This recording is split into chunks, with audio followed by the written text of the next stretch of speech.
Hello dear students, কেমন আছো সবাই? আশা করি সবাই খুব ভালো আছো। এইচএসসি বোর্ড এমসিকিউ কোশ্চেন সমাধানের আজকের ক্লাসে তোমাদের স্বাগতম। আজকে আমরা যে প্রশ্নটি সমাধান করব সেটি হচ্ছে পদার্থবিজ্ঞান প্রথম পত্র ঢাকা বোর্ড 2024 সালের কোশ্চেন, যেটা খুবই খুবই গুরুত্বপূর্ণ। সো আসো শুরু করা যাক।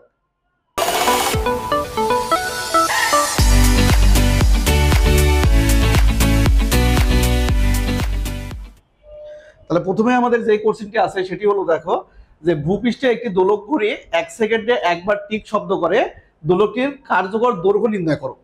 তাহলে যে কোনো দোলকের ক্ষেত্রে আমরা কি জানি যে কার্যকর দৈর্ঘ্য যে টি এর আমাদের পর্যায়কালে যে সূত্র ছিল টি ইজ ইকুয়াল টু আমরা জানি কি 2 পাই রুট ওভার এল আপন জি। ঠিক আছে, তাহলে 2 পাই রুট ওভার এল বাই জি।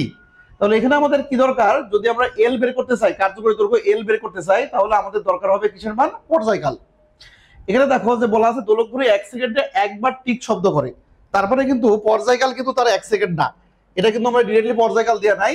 দোলক ঘুরে যদি একবার টিক শব্দ মানে কি, যে এর এক পাশ থেকে এক পাশে যখন যাই সেটা হয় একটা টিক শব্দ, আবার আসলে তবে আরেকটা, তারপরে দুইটা মিলে আমাদের কি হবে? একটা পূর্ণ দোলন সম্পূর্ণ হবে, ফলে পর্যায়কাল হবে কত? এর দ্বিগুণ।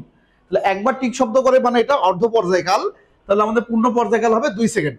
আর পূর্ণ পর্যায়কাল যার 2 সেকেন্ড হয় তাকে আমরা কি জানি? পূর্ণ পর্যায়কাল 2 সেকেন্ড হলে সেটাকে আমরা বলি সেকেন্ড দোলক।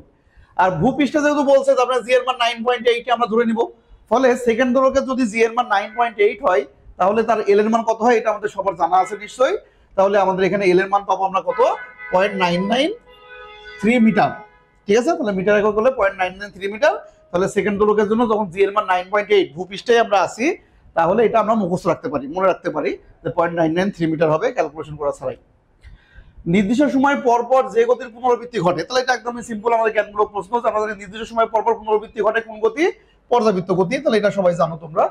3 নম্বর কোশ্চেন দেখি, পরম শূন্য তাপমাত্রায় কোন গ্যাসের গতিশক্তি? হ্যাঁ, এটা একটা ভালো প্রশ্ন। কি বলা আছে দেখো, পরম শূন্য তাপমাত্রা। তাহলে পরম শূন্য তাপমাত্রা আমরা কি জানি যে যে তাপমাত্রায় গেলে সকল গ্যাসের আয়তন তাত্ত্বিকভাবে 0 হয়। ঠিক আছে, কিন্তু বাস্তবে তো আমাদের সেটা সম্ভব না। এখন এই পরম শূন্য তাপমাত্রা কত? 0 কেলভিন বা -273 ডিগ্রি সেন্টিগ্রেড। এখন গ্যাসের যে গতিশক্তি, এই গ্যাসের গতিশক্তি আমরা কি জানি? গ্যাসের গতিশক্তি ইকে, এটা মূলত তাপমাত্রার সাথে সমানুপাতিক। ঠিক আছে, তাপমাত্রার সাথে সম্পর্ক। তাপমাত্রা যত বেশি হবে আমাদের কি পাওয়া যাবে? তত গতিশক্তি বাড়বে। তাপমাত্রা কমলে গতিশক্তি কমবে। কিন্তু পরম শূন্য তাপমাত্রায় যেহেতু গতিশক্তি 0, তাহলে টি এর মান যেহেতু 0 হয়ে যায়, ঠিক আছে, টি এর মান যেহেতু 0, ফলে গতিশক্তি কত হয়ে যাবে? একদম 0 হয়ে যাবে। তাহলে পরবর্তী কোশ্চেনটা আমরা দেখি যে উদ্দীপক থেকে আমাদের কি বলা আছে, 27 ডিগ্রি সেন্টিগ্রেড তাপমাত্রায় একটি গ্যাসের আয়তন স্থির রেখে চাপ দ্বিগুণ করা হলো। কি বলা আছে দেখো, যে আমাদের আয়তন স্থির, আয়তন যদি স্থির থাকে তাহলে এটা প্রশ্ন বলা আছে কি ঘটনাটি কোন সূত্রকে সমর্থন করে? তাহলে যে প্রক্রিয়ায় আয়তন ফিক্স থাকে, আয়তন কোনো পরিবর্তন হয় না, তাকে আমরা কি বলি? বয়লের সূত্রের শর্ত কি ছিল? তাপমাত্রা স্থির। চার্লসের সূত্রে চাপ স্থির। চাপীয় সূত্র, চাপীয় সূত্রে মেইনলি আয়তন স্থির থাকে, চাপ এবং তাপমাত্রার সম্পর্ক প্রকাশ করে। তাহলে এখানে যদি আয়তন স্থির আছে তাহলে এটা কার সূত্র হবে? এটা হবে আমাদের চাপীয় সূত্র। এরপরের প্রশ্ন কি বলা আছে, গ্যাসটির চূড়ান্ত তাপমাত্রা নির্ণয় করো। তাহলে চাপীয় সূত্রে আমরা কি জানি যে তাপমাত্রা বের করতে গেলে যে P1 বাই T1 সমান সমান P2 বাই T2, তাহলে এক কথায় P সমানুপাতিক T। তাহলে P আর T কেলভিন স্কেলের তাপমাত্রা সমানুপাতিক। তাহলে তাপমাত্রা আমাদের কত ছিল? 27 ডিগ্রি সেন্টিগ্রেড মানে 300 কেলভিন। তাহলে 27 ডিগ্রি সেন্টিগ্রেডের জন্য ক্যালভিনে করে তাহলে কত আছে? 300 কেলভিন প্রাথমিক তাপমাত্রা ছিল। এবং চাপ কি করা হয়েছে? চাপ করা হয়েছে দ্বিগুণ। তাহলে যেহেতু সমানুপাতিক সম্পর্ক, তাহলে চাপ দ্বিগুণ করলে তাপমাত্রাও কি হবে? দ্বিগুণই হবে। ফলে এটার কত হবে? অ্যান্সার হবে 600। তাহলে আমাদের সূত্র অত বড় বসানো লাগবে না, আমরা জাস্ট যেহেতু এটা ডিরেক্টলি সমানুপাতিক সম্পর্ক কেলভিন স্কেলে কনভার্ট করে তার দ্বিগুণ নিলেই হয়ে যাবে। চাপ যতগুণ হবে তাপমাত্রা ততগুণ হবে। ঠিক আছে, ওকে। তাহলে আমরা নেক্সট প্রশ্নে আসি। পরবর্তী প্রশ্ন কি বলছে দেখো, একটি দ্বিপরমাণুক গ্যাসের স্বাধীনতার মাত্রা। তাহলে স্বাধীনতার মাত্রা এটা আমরা কি জানি? এক পরমাণু হলে 3, দ্বিপরমাণুকে 5, আর বহু পরমাণু হলে আমরা সেটা 6 ধরবো। তাহলে এটা যেহেতু দ্বিপরমাণুক গ্যাস বলে দিয়ে আছে, সো আমাদের কি হবে? 5 হবে অ্যান্সার। মহাকর্ষীয় বিভবের একক কি? মহাকর্ষীয় বিভব, ঠিক আছে, আমাদের বিভব। তাহলে মহাকর্ষীয় বিভবের সংজ্ঞাটা কি ছিল? যে অসীম থেকে 1 কেজি ভরের কোনো বস্তুকে মহাকর্ষীয় ক্ষেত্রের ভিতরে নিয়ে আসার জন্য কৃত কাজ। তার মানে প্রতি 1 কেজি ভরকে অসীম থেকে নিয়ে আসার জন্য কৃত কাজ। তাহলে 1 কেজি ভরকে নিয়ে আসতে কত কাজ? তাহলে আমরা বলি 1 কেজি ভরের জন্য কাজ, তার মানে কাজ বাই ভর, তার মানে আমাদের হচ্ছে এক কথায় জুল পার কেজি। তাহলে সংজ্ঞা অনুসারেই আমরা মহাকর্ষীয় বিভবের একক কি হবে? Joule per kg. ওকে। 8 নম্বর কোশ্চেন কি বলা আছে দেখো, একজন ব্যক্তি লিফটে ওজনহীনতা অনুভব করবে যখন লিফটটি, তাহলে ওজনহীনতা কখন অনুভব করবে? যখন বস্তুর উপর আমাদের মোট ত্বরণ লব্ধি ত্বরণের মান 0 হয়ে যাবে। আমরা কি জানি লিফটের ভিতরে যখন আমরা লিফটে ওঠানামা করি, লিফট যদি ত্বরণ নিয়ে ওঠানামা করে তখন অভিকর্ষ ত্বরণ এবং লিফটের ত্বরণ দুইটা মিলে একটা লব্ধি ত্বরণ তৈরি হয়। এখন যদি আমাদের ওজন 0 হতে হয় তাহলে এই লিফটের ত্বরণ এবং অভিকর্ষ ত্বরণ দুইটা মিলে লব্ধি ত্বরণ 0 হতে হবে। আর লব্ধি ত্বরণ 0 হয় কখন? আমরা জানি কি লিফট যখন উপরে ওঠে, একটা লিফট যদি উপরে ওঠে এ ত্বরণ নিয়ে, তখন তার লব্ধি ত্বরণ কত হয়? জি প্লাস এ। আর যখন লিফট নিচে নামে তখন হয় জি মাইনাস এ, তাই না? তাহলে আমাদের অবশ্যই কি করতে হবে? যদি 0 হইতে হয় তাহলে অবশ্যই লিফটটাকে নিচে নামতে হবে এবং কত ত্বরণ নিয়ে? জি এর সমান ত্বরণ। এটা যদি 0 হতে হয় তাহলে এ সমান সমান জি, তাহলে জি এর সমান ত্বরণের নিচে নামবে, তাহলে জি ত্বরণের নিচে নামবে। তাহলে অ্যান্সার হচ্ছে আমাদের ঘ নাম্বার। ঠিক আছে? তাহলে নিউটনের বলবিদ্যার কিন্তু খুবই গুরুত্বপূর্ণ একটা কনসেপ্ট আমাদের আপেক্ষিক ত্বরণ বা লব্ধি ত্বরণ সংক্রান্ত, যেগুলো বোর্ড পরীক্ষা এমনকি অ্যাডমিশন পরীক্ষাও কিন্তু খুবই ইম্পর্টেন্ট। 9 নম্বরে কি বলা আছে দেখি আমরা, যে ভূপৃষ্ঠ হতে কত কিলোমিটার উচ্চতায় অভিকর্ষ ত্বরণের মান ভূপৃষ্ঠের মানের 25% হবে। 25% মানে কি? 25/100 মানে 1/4, তাহলে 1/4 হবে। ঠিক আছে? তাহলে যদি আমরা জি এর যে সূত্র জানি কি জি এইচ, তাহলে আমাদের উচ্চতায় জি এর সূত্র আমরা কি জানা আছে? r/r + h এর হোল স্কয়ার ইনটু পৃষ্ঠের ত্বরণ জি, এটা আমরা সবাই জানি। তাহলে আমাদের বলা আছে কি এই জি এর মান কত হবে? 1/4। তাহলে জি/জি এর অনুপাত হবে 1/4। তাহলে 1/4 কে যদি আমরা রুট করি, আমরা আগে বসাই দিই 1/4, তাহলে r/r + h এর হোল স্কয়ার। তাহলে এখন দেখো এটাকে যদি আমরা রুট করে দিই 1/2, তাহলে 1/2 গুণ করলে 2r, তাহলে 2r সমান সমান r + h। তাহলে এখান থেকে r নিয়ে আসলে আমাদের h এর মান আসছে r এর সমান, তাহলে h এবং r সমান হতে হবে। তাহলে যদি আমরা ভূপৃষ্ঠ থেকে r এর সমান উচ্চতায় উঠি তবে ওই জায়গায় জি এর মান আমাদের ভূপৃষ্ঠের মানের 25% হবে। আর পৃথিবীর ব্যাসার্ধ কত? উপরে বলা আছে যেহেতু 6400 কিলোমিটার, বা না বলা থাকলেও আমরা জানি 6400, ফলে অ্যান্সার হবে কত? এই আর এর মানটাই হবে অ্যান্সার। যার পরিমাণ উচ্চতায় গেলেই আমরা দেখলাম কি যে এইচ আর আর সমান হয় আমাদের 1/4 জি এর মান যখন হবে। কোন বস্তুর একক মাত্রার পরিবর্তন, তাহলে কোন বস্তুকে যখন আমরা বল প্রয়োগ করে তার যে কোনো একটা দৈর্ঘ্য, প্রস্থ, আয়তন, ক্ষেত্রফল বা যে কোনো একটা মাত্রা পরিবর্তন করি তখন তাকে আমরা কি বলি? জাস্ট সিম্পলি বিকৃতি। জ্ঞানমূলক প্রশ্ন আমাদের সবার জানা। আসলে আমরা পরবর্তী অংশে 11 নম্বর প্রশ্ন, যে পয়সনের অনুপাত। তাহলে পয়সনের অনুপাতের সীমা কত হয় সেটা আমাদের সবার জানা আছে হয়তো, যে এটা কত? -1 থেকে শুরু করে 0.5। তাহলে আমাদের পয়সনের অনুপাত হবে -1 থেকে 0.5, এইটা হবে আমাদের সীমা। যদিও কোনো সময় প্রশ্ন যদি লেখা থাকে যে বাস্তব সীমা কত, আসলে পয়সনের অনুপাত যে ঋণাত্মক, এটা কিন্তু বাস্তবে কোনো যে আমাদের যে সকল ধাতু নিয়ে আমরা ব্যবহার করি আমাদের দৈনন্দিন জীবনে, সেখানে কিন্তু বাস্তব ক্ষেত্রে কখনো মাইনাস হয় না। তাই যদি মাইনাস আমাদের যদি কখনো প্রশ্নে বলা থাকে যে বাস্তব সীমা কত বা বাস্তব ক্ষেত্রে এর সীমা কত হবে, তখন কিন্তু আমরা 0 থেকে 0.5 নিব। ঠিক আছে? তাহলে বাস্তবিক ক্ষেত্রে বললে 0 থেকে 0.5 হবে, আর কিছু না বলা থাকলে তাহলে -1 থেকে 0.5 তাত্ত্বিকভাবে যেটা আছে সেটাই আমরা নিব। ওকে, 12 নম্বর, সরল দোল গতি সম্পূর্ণ কোনো বস্তুর বারবার দোল দেওয়ার কারণ। আচ্ছা, একটা সরল সুন্দর গতি আমরা জানি কি, যদি আমরা পেট্রোলামের কথাই ভাবি, এটাকে যখন একপাশে টেনে ছেড়ে দিই সে আপাতভাবে দুলতেই থাকে দুলতেই থাকে। এর মেইন কারণটা কি কি বলা আছে? স্থিতি জড়তা, গতি জড়তা, প্রত্যয়ী বল। তাহলে এর মধ্যে কোনটা কোনটা হবে? তিনটাই হবে নাকি যে কোনো একটা বা দুইটা হবে? তাহলে প্রথমত আছে স্থিতি জড়তা। স্থিতি জড়তার কারণে বস্তু কি চাই? স্থিতি জড়তার কারণে বস্তু চাই সে স্থির থাকবে। কিন্তু একটা দোলক যখন দুলছে সে তো স্থির থাকতে চাচ্ছে না, সে চাচ্ছে কি? সে দুলায়মান থাকতে চাচ্ছে, মানে দুলতেই আছে, বারবার দুলতেছে বারবার আমাদের, ফলে এটা স্থিতি জড়তা বলা যাবে না, এটা হচ্ছে গতি জড়তা। সে গতি জড়তার কারণে গতিশীল থাকছে। ঠিক আছে? ওকে। আর প্রত্যয়ী বল, অবশ্যই প্রত্যয়ী বল। এই যে গতি জড়তা, তাকে যে গতি যে রাখতেছে, তাহলে সে বারবার সাম্য অবস্থা থেকে ফিরে আসতে চাচ্ছে, তারপরে আবার যাচ্ছে আবার আসছে, তাহলে এখানে সবসময় তার উপরে একটা প্রত্যয়ী বল থাকবেই। তাহলে যে কোনো পর্যাবৃত্ত গতি বা সহজ গতি যদি হয় তাহলে তার উপরে অবশ্যই একটা প্রত্যয়ী বল থাকবে, যে বলের কারণে সে বারবার সাম্য অবস্থা থেকে ফিরে আসার চেষ্টা করবে। তাহলে অ্যান্সার হবে আমাদের 2 আর 3। 2 আর 3 মানে হচ্ছে গ নাম্বার। 13 নম্বর কি বলা আছে দেখো, 10 গ্রাম ভরের একটি বল 100 সেন্টিমিটার/সেকেন্ড বেগে একটি দেওয়ালে আনুভূমিকভাবে আঘাত করে একই বেগে ফিরে আসলো। আচ্ছা, একটা বল দেওয়ালে আঘাত করছে, করে আবার বাউন্স ব্যাক করছে, ফিরে আসছে। ঠিক আছে?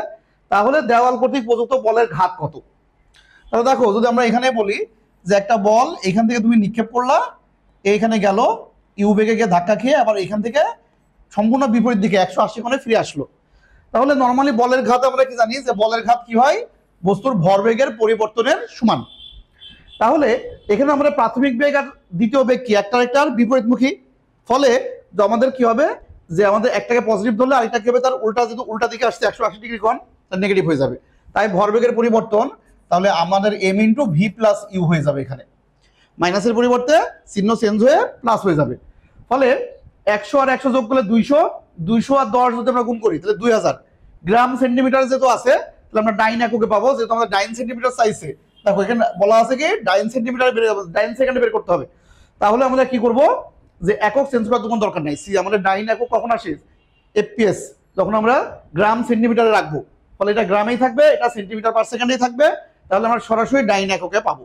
ঠিক আছে, তাহলে আমাদের কত হবে 200 প্লাস ইন্টু 10, তাহলে 2000, আমাদের অ্যান্সার হবে 2000। একদম মুখে মুখে কিন্তু করা যাচ্ছে ক্যালকুলেটর ছাড়াই। ঠিক আছে, তাহলে দেখো তোমার যদি কনসেপ্ট ক্লিয়ার থাকে অতি দ্রুত সমাধান করতে পারবা, অনেক কম টাইমের মধ্যেই করা সম্ভব। 14 নম্বর আমাদের আবারও নিউটনীয় বলবিদ্যার রকেট সংক্রান্ত অঙ্ক। একটি রকেট উড্ডয়নের প্রথম সেকেন্ডে এর ভরের 1/60 ভাগ গ্যাস এত বেগে নির্গমন করে। তাহলে আমাদের একটা বেগ দেওয়া আছে, জ্বালানি নির্গমনের বেগ, এবং প্রতি সেকেন্ডে জ্বালানি কতটুকু পড়তেছে সেটার হারও দেওয়া আছে।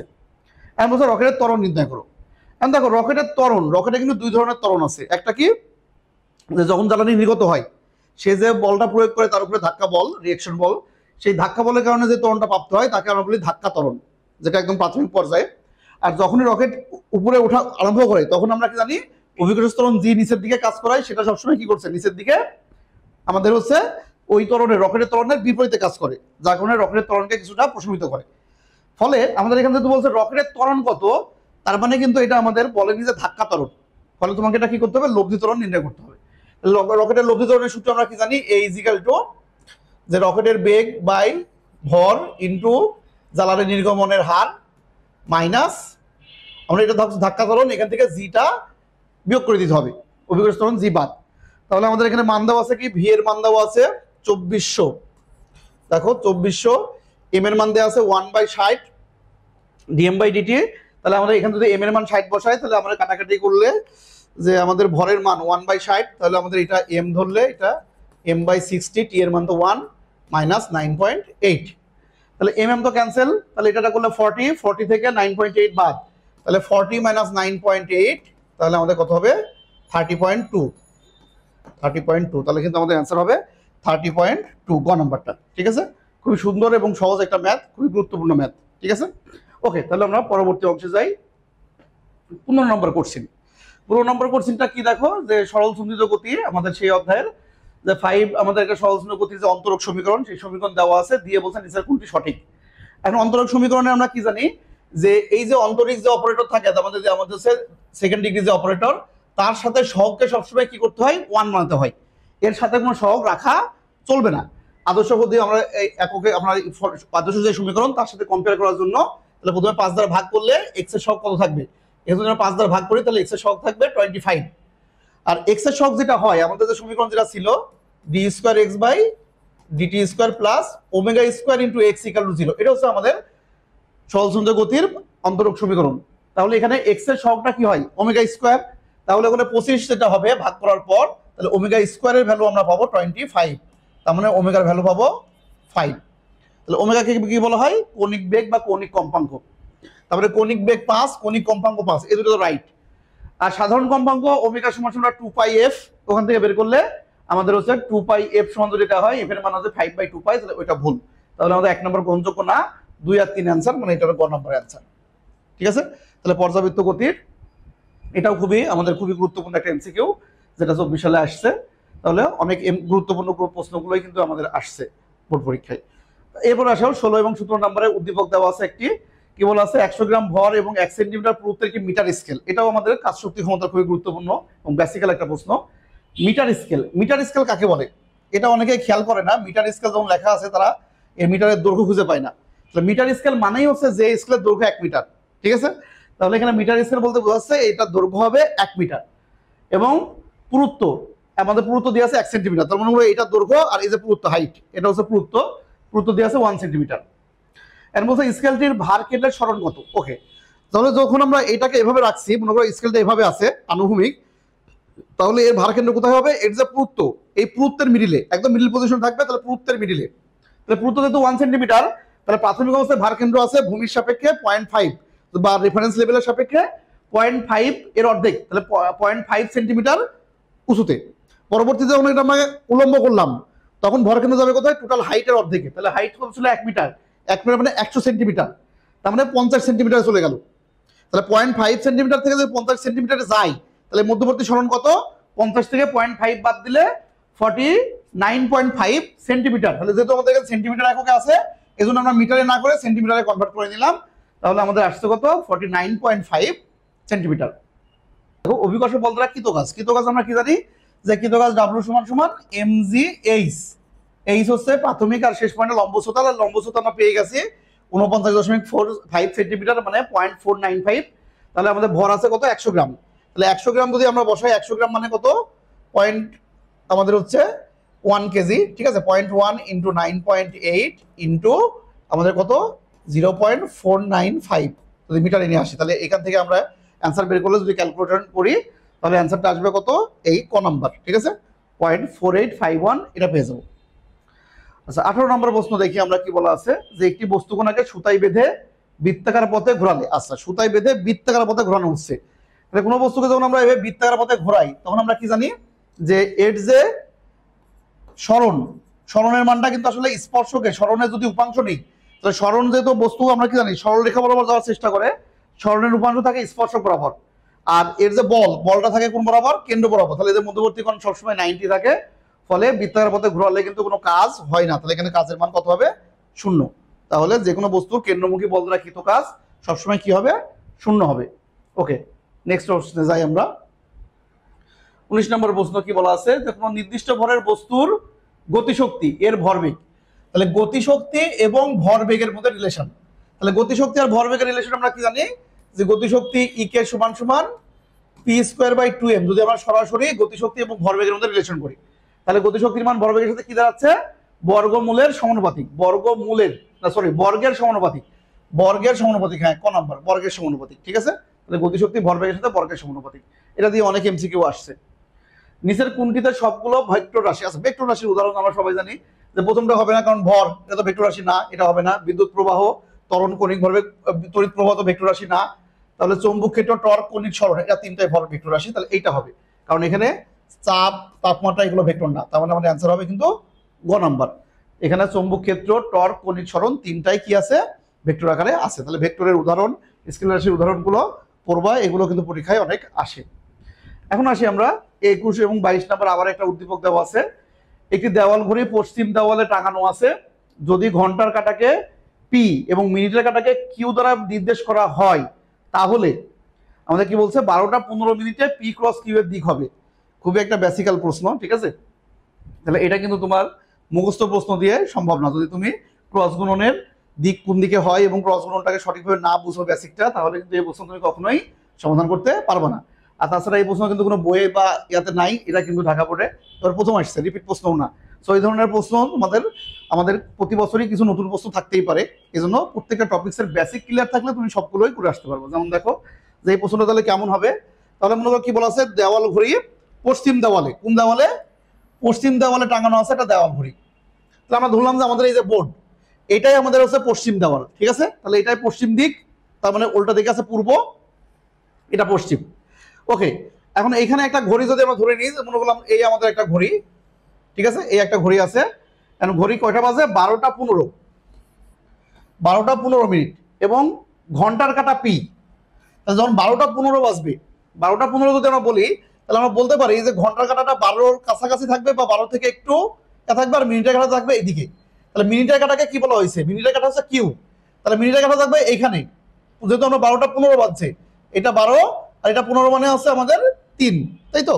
তাহলে আমাদের এখানে থাকবে 12টা 15-র সময় এখানে থাকবে। তাহলে এটা যদি 12 হয়, তাহলে এইটা হচ্ছে কিউ আর এইটা পি। যেহেতু ঘন্টার কাঁটা আমাদের বলছে কিউ, এই পি এবং মিনিটের কাঁটাটা কিউ। তাহলে এই অবস্থায় আছে, পি এইদিকে আছে, কিউ এইদিকে। যদিও মধ্যবর্তী কোণ 90 পুরোপুরি না, ঠিক আছে? কারণ 12 থেকে একটু সরে থাকবে, সেটা আমরা বাদ দিই, কারণ আমাদের অত এক্সাক্ট লাগবে না, আমাদের শুধু দিকটা লাগবে। এখন যদি ঘন্টার কাঁটা পি এবং এটা কিউ হয়, তাহলে আমাদের লাগছে কি? যে P into cross Q, P cross Q বের করতে হবে। তাহলে পি ক্রস কিউ, তাহলে পি ক্রস কিউ আমরা কোন দিকে যাবে? দিক চেয়েছে। তাহলে ক্রস গুণফলের দিক কিভাবে নির্ণয় করতে হয়? যে আমরা জানি স্ক্রু নিয়ম, ডান হাতে স্ক্রু নিয়ম দিয়ে ক্রস গুণফলের দিক সবচেয়ে ইজিলি নির্ণয় করা যায়। এবং ক্রস গুণফলের দিক নির্ণয়ের জন্য কি ছিল? যে পি ক্রস কিউ যেখানে আছে সেখানে আমরা একটা লম্বভাবে স্ক্রু রাখবো, তাহলে এখানে যদি আমরা ধরি আমরা এটা স্ক্রু, এটাকে রাখি এবং কোন দিকে ঘোরাতে হয়, প্রথম ভেক্টর থেকে দ্বিতীয় ভেক্টরের দিকে। তাহলে প্রথম ভেক্টর কোনটা, পি, যেহেতু পি ক্রস কিউ চাইছে তাহলে আমরা এই দিকে ঘোরাবো, পি থেকে কিউ এর দিকে। তাহলে পি এর থেকে কিউ এর দিকে যদি স্ক্রুকে ঘোরাই তাহলে এটা কোন দিকে হচ্ছে, ক্লকওয়াইজ, ঘড়ি তো এদিকে ঘুরে এবং ক্লকওয়াইজ আছে। তাহলে একটা ডান হাতি স্ক্রুকে যদি আমরা ক্লকওয়াইজ ঘুরাই, স্ক্রুটা কোন দিকে যাবে, আস্তে আস্তে ভিতরের দিকে ঢোকা শুরু করবে। তার মানে আমার যদি এটা স্ক্রু হয়, এটা আমার বোর্ড ভেদ করে এই দিকে যাবে, ঠিক আছে। তাহলে আমাদের সেটা কোন দিকে যাচ্ছে, তাহলে বোর্ডটা যেহেতু আমরা পশ্চিম দেওয়াল এবং আমার স্ক্রুটা দেওয়ালকে ভেদ করে ভিতরে ঢুকছে, তার মানে সে আরো পশ্চিমের দিকে যাচ্ছে। আর যদি দেওয়াল থেকে বাইরে বেরোয় আসতো তাহলে আমরা বলতাম পূর্ব দিকে যাইতো, ঠিক আছে। যেহেতু এই পাশটা পূর্ব আর এই বোর্ডটা হচ্ছে পশ্চিম দেওয়াল, তাহলে এটা যেহেতু ভিতরে ঢুকতেছে, তাহলে স্ক্রু যেহেতু ভিতরে ঢুকতেছে, তার মানে এটা অবশ্যই কোন দিকে হবে, পশ্চিম দিকে। তাহলে পি ক্রস কিউ এর দিক হবে কিন্তু পশ্চিম, ঠিক আছে। তাহলে এটাকে একবারে মনে রাখতে পারো যে ঘড়ির এই দেওয়াল থাকবে, যদি আমাদের স্ক্রু ওই দেওয়ালকে ভেদ করে ঢুকে তাহলে ওই দিকেই হবে, আর যদি উল্টা দিকে আসে তাহলে কি হবে, আমাদের উল্টা, তাহলে আমাদের পূর্ব দিকে হতো। যদি এখানে কিউ ক্রস পি বলতো তাহলে আমাদের অ্যান্টি ক্লক হতো, তখন বাইরের দিকে হতো, তখন কিন্তু পূর্বের দিকে হতো। তাহলে খুবই একটা দারুণ প্রশ্ন, ঠিক আছে। আশা করি ক্লিয়ার, না হলে আরেকবার ব্যাক করে দেখো।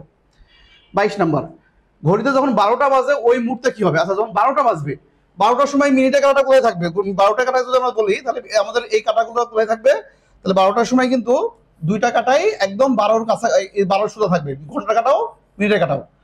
তার মানে ঘন্টা কাটা মিনিটে কাটা পি আর কিউ এর মধ্যবর্তী কোণ থিটা, তখন থিটার মান হবে 0 ডিগ্রি। থিটা যদি 0 ডিগ্রি হয় তাহলে আমরা কি জানি, থিটা 0 হলে ক্রস গুণফল 0 হয়, যেহেতু ক্রস গুণফল কি, পি কিউ সাইন থিটা, তাহলে ক্রস গুণফল 0 হবে, এটা সঠিক। ডট গুণফল তো 90 হলে 0 হয়, থিটার জন্য তো ডট গুণফল সর্বোচ্চ, তাহলে ক্রস গুণফল 0 হবে, এটা আমাদের হচ্ছে অ্যান্সার। তাহলে আসি আমরা নেক্সট প্রশ্নে। 23 নম্বর প্রশ্ন দেখো, আমাদের হচ্ছে ডাইভারজেন্স গাল ভেক্টর ক্যালকুলাস থেকে আসছে, যে নেবলা ক্রস এ সমান সমান 0 হলে কোনটি সঠিক। তাহলে এটাকে আমরা কি জানি, যে নেবলার সাথে কোনো একটা ভেক্টরের ক্রস গুণফলে কি বলা হয়, তো সেটা ভেক্টরের সংখ্যা অনুযায়ী এটা হচ্ছে কার্ল। তাহলে আমাদের কার্ল যদি 0 হয়, ঠিক আছে, কার্লের মান যখন 0 হয় তখন আমরা কি জানি, ভেক্টর ক্ষেত্রটি অঘূর্ণনশীল, অঘূর্ণনশীল হয়, হ্যাঁ, তখন এটা সঠিক। এবং অঘূর্ণনশীল মানে ওই ক্ষেত্রটা সংরক্ষণশীল, তাহলে সংরক্ষণশীল এটাও সঠিক। তাহলে আমাদের এই দুটা সঠিক। আর সলিনয়েড না, এটা তো হবে না। সলিনয়েড কখন হয়, যখন ডাইভারজেন্স 0 হয়। সলিনয়েড হবে যখন ডাইভারজেন্স 0 হবে, তখন সলিনয়েডাল বলতে পারবো আমরা। তাহলে এখানে 1 আর 2 সঠিক, তাহলে ক নম্বর অ্যান্সার, ঠিক আছে। 24 নাম্বার, একটি গাড়ি 10 মিটার পার সেকেন্ড সমবেগে চলছে, সমবেগে চলছে, তাহলে নিচের কোনটি সঠিক। তাহলে একটা গাড়ি কখন সমবেগে চলে, তাহলে সমবেগ চলছে মানে তারপর কোনো ত্বরণ নাই, মানে বল ক্রিয়াশীল নাই, কোনো বল নাই, তাহলে গাড়িটির উপর কোনো বলই ক্রিয়া করছে না, এটা একটা কথা, যে কোনো বলই নাই। আচ্ছা, গাড়ি দ্বারা প্রযুক্ত বল ঘর্ষণ বলের সমান।